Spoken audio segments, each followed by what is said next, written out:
السلام عليكم. اليوم في هذه الحلقه غادي ندوي على هذا الحادث اللي يمكن له يوقع لينا كلنا، واللي الله يحفظ العواقب ديالو كلها تكون خطيره وتؤدي حتى للموت الا ما عرفناش كيفاش نتعاملوا معاه. هذا الحديث هو الاختناق، ولا اللي كنسميوه حنا المغاربه الشرقه. الشرقه هي ملي كتوحل لنا الماكله في الحلقه ديالنا ولا كدوز الريه في عود المعده. اجيو نشوفوا اليوم كيفاش يمكننا نتعرفوا عليها وكيفاش يمكننا نتعاونوا معها. الا شي واحد كان كياكل ناض على غفله مخلوع ما قادرش يهضر ولا لاقي صعوبه في التنفس كيكحب ولا بدا كيزرق، خاصنا بسرعه نسولوه واش واحد له الماكله ولا لا. فاذا قدر يجاوب وتبين لنا انه قادر يتنفس ما نخافوش عليه، لان الحاله ديالو ما كتشكل حتى خطر، نكتفيو غير نعطيه واحد الشريبه ديال الماء باش نتاكدوا ان الحلق ديالو ما وحله فيه حتى حاجه.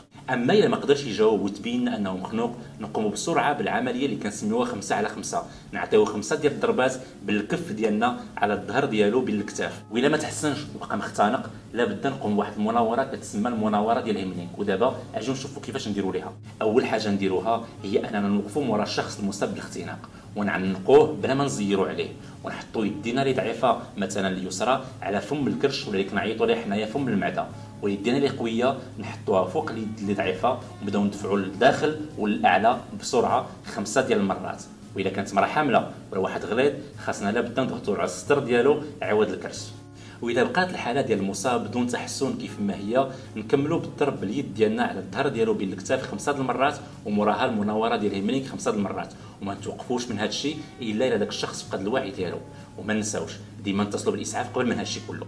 وفي الاخر باسم الطاقم ديال البرنامج كنشكركم على المتابعه اليوم، وكنطلب منكم وكاع كنترجاكم باش تبارطاجيو هذا الفيديو، لان بهذه المناوره ديال هيملينغ الالاف ديال الارواح كيتنقذوا كل عام.